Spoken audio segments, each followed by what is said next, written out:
Itinanggi ng naarestong NBI volunteer na nagpaputok siya ng baril sa Senado noong Miyerkules. Kasunod yan ng pagpositibo niya sa test na may gunpowder nitrates o chemical na indikasyong nagpaputok siya ng baril. Live mula sa Pasay, may unang balita si Bam Alegre. Bam? Igan, good morning. Matapos nga makapagpiyansa ay nagbigay ng kanyang sinumpaang salaysay itong NBI volunteer na nagsilbing driver at inaresto sa Senado noong nagkaroon ng gulo rito.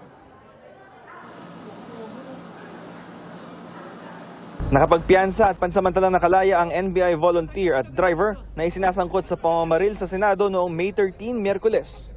Mula kahapon na hapon hanggang pasado hating gabi kanina, narito siya sa NBI headquarters sa Pasay para makipagtulungan sa parallel investigation ng PNP-CIDG at NBI. Dalawa ang asuntong kinaharap niya, illegal possession of ammunition at direct assault. Itinatanggi ng NBI volunteer ang mga paratang. Noong nakaraang linggo, sumailalim siya sa paraffin test kabilang ang lahat ng NBI agent na nagpunta ng GSIS building. Ayon sa PNP Southern Police District, positibo siya sa gunpowder nitrates. Walang nakuhang baril sa kanya, pero ayon sa pulisya, may nakuha sa kanya mga bala at magazine. Itinatanggi ng NBI volunteer na nagpaputok siya ng baril.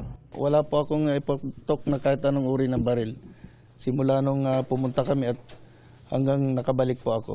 Yun na nga po, ma'am, nagtaka po ako dahil never po akong mawak ng baril. Nung araw na yun, hanggang makarating kami doon, nakabalik ako. It's one of the things that we're looking at, pero inconclusive naman kasi yung sa test na yun eh. Like he mentioned actually is naaresto siya dun sa lugar kung saan nagkaroon ng putukan, so that could have possibly explained it. Sa video na nakuha ng GMA News, makikita ang NBI volunteer driver na nakaputing polo habang naglalakad sa 5th floor ng GSIS building sa kasagsagan ng putukan. Jacket at radyo ang kanyang dala at walang hawak na baril habang nagpapalitan ng putok ang OSAA at NBI. What we've seen so far is there's a video of him nung nahuli siya, and it clearly shows kung nasaan siya at kung paano siya umakto nung nahuli siya.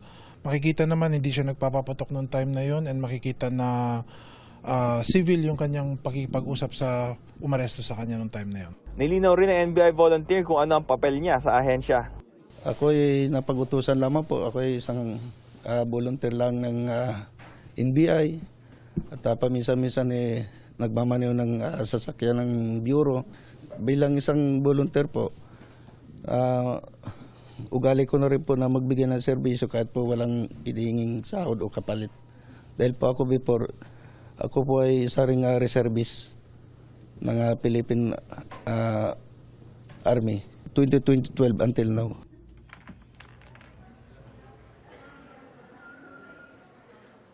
So Igan, yung susunod na hakbang ng kanilang kampo ay tugunan itong mga reklamo at pag-aaralan din nila kung sila ay maghahain ng mga kontra-reklamo. Ito ang latest mula rito sa NBI headquarters. Balik sa'yo, Igan. Bam, may paliwanag ba yung NBI volunteer sa mga nakuha raw ng pulisya sa kanya? May hawak siyang bala at magazine. Okay. Kaugnay rito, nung tinanong siya, talagang tinatanggi nila lahat ng paratang. At wala raw silang nahawakang any item daw nung mismong araw na yon. Pero ito ay kanilang i-contest mismo sa korte na para harapin yung mga reklamo laban sa kanila. Igan. Maraming salamat, Bam Alegre.